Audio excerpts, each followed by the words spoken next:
उस चैप्टर का नाम है इतिहास जानने के स्रोत। क्या है? इतिहास जानने के स्रोत।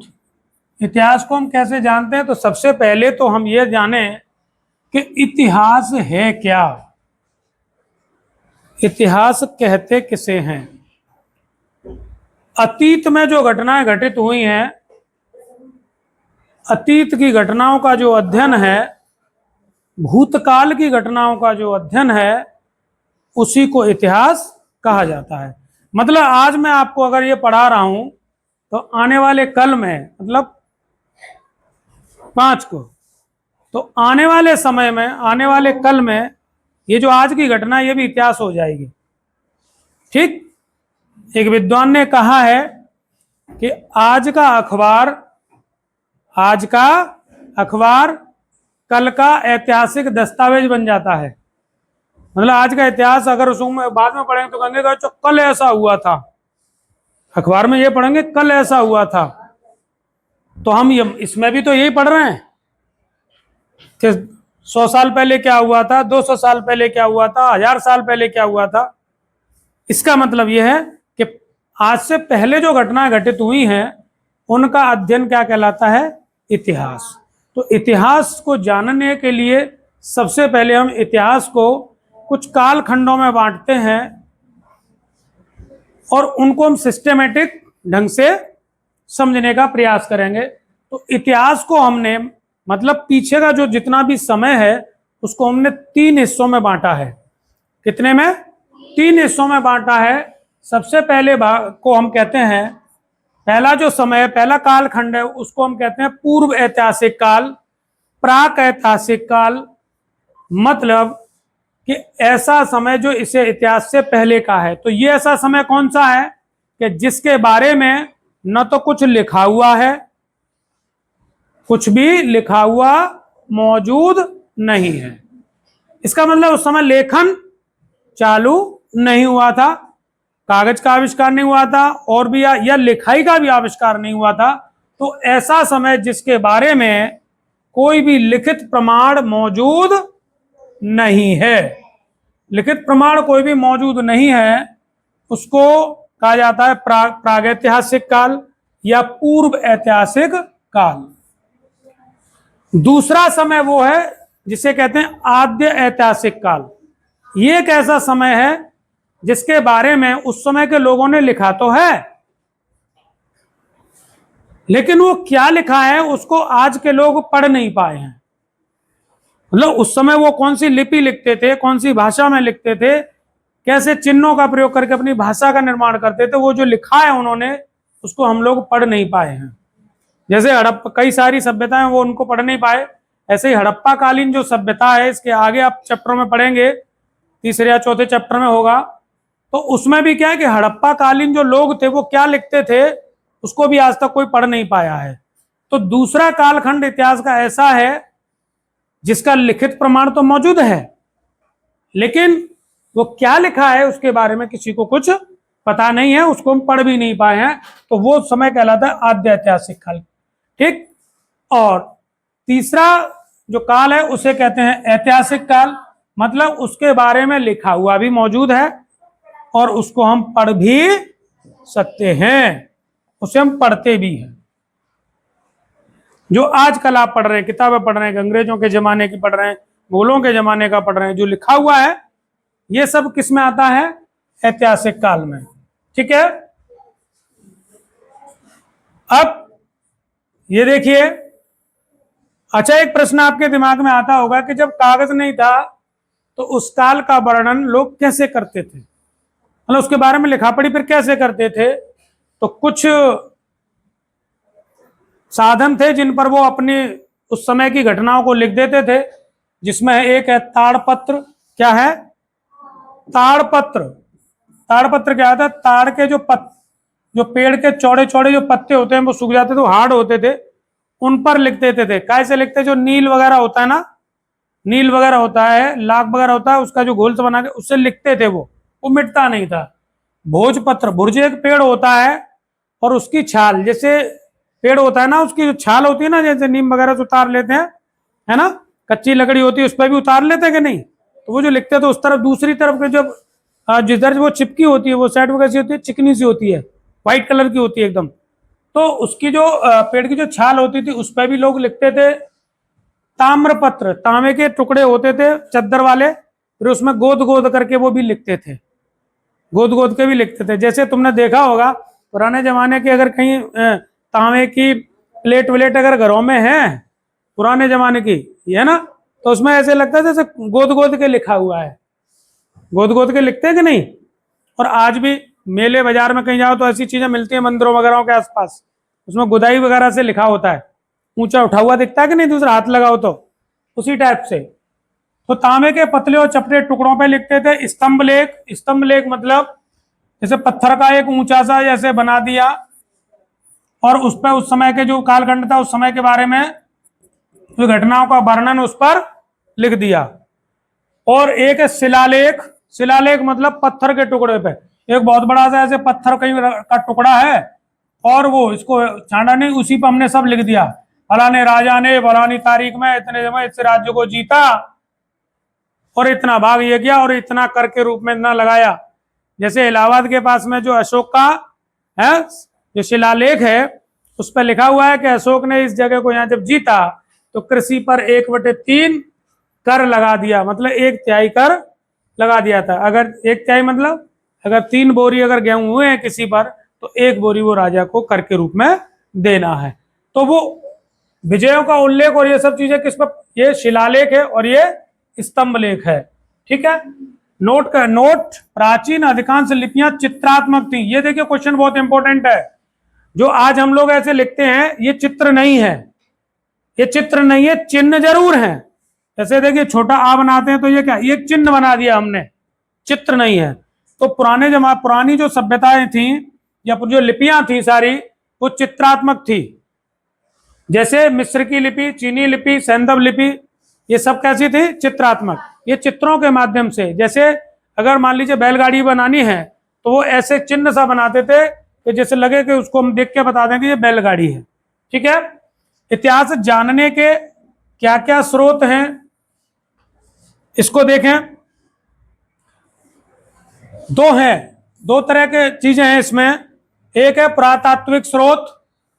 पुरातात्विक, पुरा माने पुरानी, तात्विक माने चीजें, पुरानी चीजें अगर कहीं से खुदाई में है ना मिल रही हैं तो उनको पढ़ने के बाद उस समय के काल का वर्णन करना, ये पुरातात्विक स्रोतों में आता है। पुरातात्विक स्रोतों में क्या आता है, जैसे मैंने आपको बताया अभिलेख, स्तंभ लेख हैं, शिलालेख हैं, है ना, सिक्के, कहीं अगर खुदाई हुई, कहीं किले विले जो खंडर हो गए उनमें निकाले तो खुदाई में मिले हैं, तो जो सिक्के मिले, मोहरें मिली, तो उससे उस समय के बारे में पता चलता है। जैसे कि राजा हुआ करते थे जो, तो कुछ मोहर बनाते थे, मोहर बनाते थे और उस पर अपने राज्य का एक चिन्ह बनाते थे, अपने राज्य का चिन्ह बनाते थे। जैसे आपके यहाँ पर काय का चिन्ह है इस समय, राज की चिन्ह, अशोक चिन्ह है कि नहीं, अशोक चिन्ह ऐसा है। देखिए एक दूसरी तरफ भी शेर का चिन्ह मुंह होता है, ऐसे ही तो है आपके यहाँ, ऐसा ही तो है, आपके सिक्के पे भी बना होता है ऐसा। तो ये अशोक का राज का चिन्ह था, जिसे सारनाथ की लाट के ऊपर उन्होंने अपना एक बनवाया हुआ था, वही उनका जैसे उनके राज चिन्ह में था। तो ये जो मोहरें होती थी उससे पता चलता था कि ये किस, और उसमें कुछ मोहरें ऐसी थी जिन पर समय का उल्लेख भी होता था, तो पता चलता है कि उस समय की बात है, उस समय के राजा, उस राजा के समय में ऐसी मोहरें चलती थी। ठीक है, दूसरे क्या है इसके जानने के स्रोत, वो है हमारे साहित्यिक स्रोत। क्या है, साहित्यिक स्रोत मतलब किताबें। किताबों में भी कई तरह की होती हैं। कौन कौन सी हैं किताबें, एक है देखिए साहित्यिक स्रोत जिसमें धार्मिक साहित्य, कौन से, धार्मिक साहित्य, जो अलग अलग धर्मों के लोगों ने जो लिखी हैं, तो या वो जो क्या नाम है, धर्म की किताबें हैं, उस समय के जो व्यवस्था होती थी उनका वर्णन उसमें पाए जाते। जैसे वेद है, वेदों में क्या है कि वैदिक कालीन वर्णन मिलता है ना। हड़प्पा सभ्यता जब खत्म हो जाती है 1500 ईसा पूर्व में, उसके बाद में वैदिक सभ्यता का आगमन होता है, तो उस समय की कुछ जो घटनाएं हैं प्रमुख, उनका वर्णन हमको वेदों में भी मिलता है। रामायण और महाभारत ये भी धर्म से ही संबंधित हिंदू धर्म के ये बड़े बड़े महाकाव्य और ग्रंथ हैं। इस समय ये महाकाव्यकालीन समाज के बारे में भी जानकारी मिलती है। जैसे रामायण से आपको क्या पता चलता है? रामायण के उसे क्या पता है कि त्रेता युग में जो भगवान श्री राम जब हुए थे तो राम जी के समय में समाज कैसा था, लोग कैसे थे, उस समय की जो जानकारी मिलती है हमको कैसे मिलती है? रामायण से। और महाभारत से किसकी जानकारी मिलती है?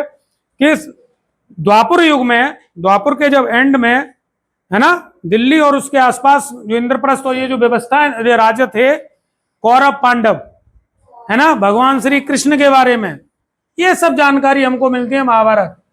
देखिए आपके में जो क्वेश्चन आएगा एनएमएस में, तो ये पूछा जाएगा कि किताब जैसे दे रखी होगी कि रामायण और महाभारत, ये कोई भी दे रखी हो किताब, और उसके 4-5 ऑप्शन दिए होंगे कि बताइए निम्न में से इसके लेखक कौन है। आपसे पूछा जा सकता है रामायण के लेखक 5-7 नीचे 4 नाम दिए होंगे, वाल्मीकि, वेदव्यास, है ना, कौटिल्य, या ऐसे कुछ नाम दे रखे होंगे। आपको सही पर विकल्प पर क्या करना है? गोला ब्लैक भरना होगा। जैन बौद्ध साहित्य और जातक कथाएं, ये भी उस समय के समाज की स्थिति का वर्णन करते हैं। जातक कथाएं क्या हैं? जातक कथाएं भगवान बुद्ध के पूर्व जन्मों की जो कहानियां हैं उसको जातक कथाएं कहते हैं। ठीक है।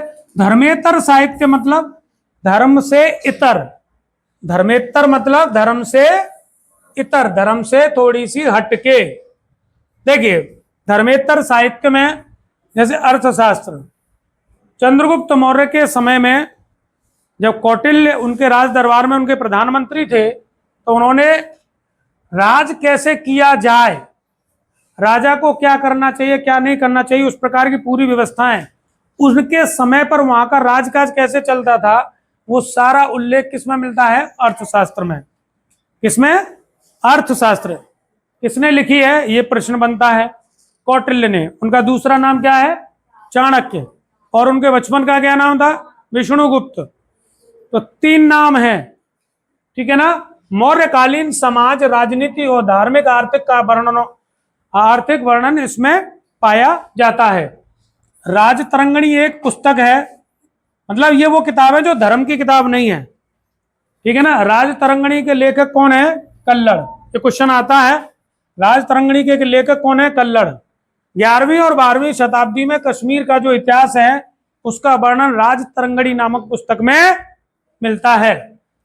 और तीसरे प्रकार के जो साहित्य वो हैं आपके विदेशी यात्रा वृतांत, मतलब हमारे यहाँ पर जो विदेशी यात्री आए उन्होंने यहाँ पर देखा क्या है, कैसे है, समाज कैसा रह रहा है, राजा कैसे व्यवस्था बनाता है, लोग कैसे रहते हैं, तो वो उन्होंने अपनी अपनी जो जीवनी है, यात्रा के वर्णन है, उनमें लिखा। जैसे मेगस्थनीज ने चंद्रगुप्त मौर्य के समय का वर्णन मिलता है, उसकी किताब का नाम है इंडिका।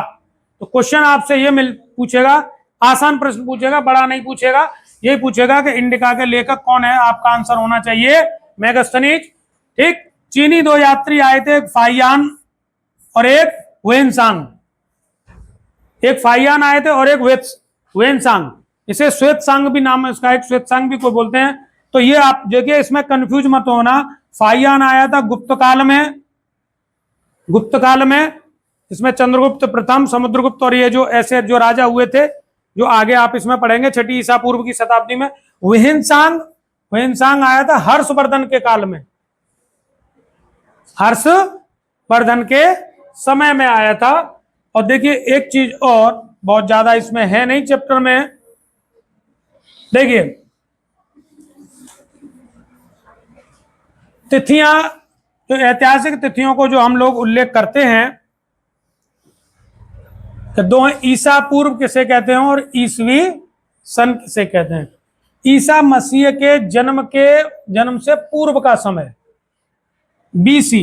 बीसी मतलब बिफोर क्राइस्ट। बिफोर माने पहले और क्राइस्ट माने ईसा मसीह। ईसा मसीह से पहले का जो समय है उसको हम कहते हैं ईसा पूर्व। अंग्रेजी में उसको लिखते हैं बीसी, मीन्स बिफोर क्राइस्ट।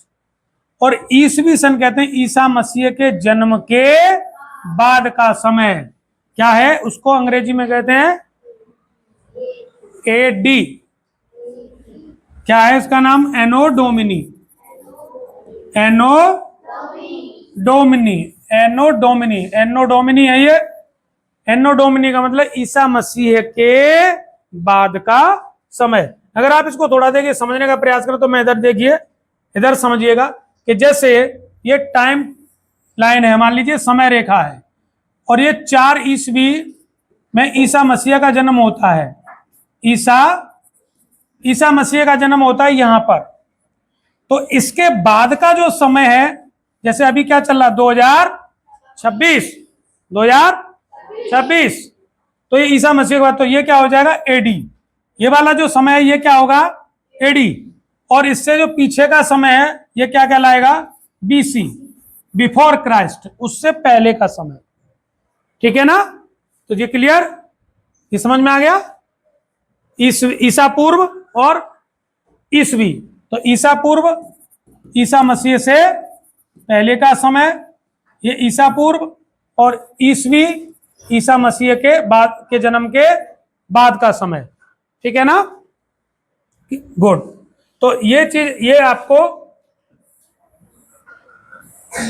इसमें इतना ही आपको केवल करना है। ठीक है?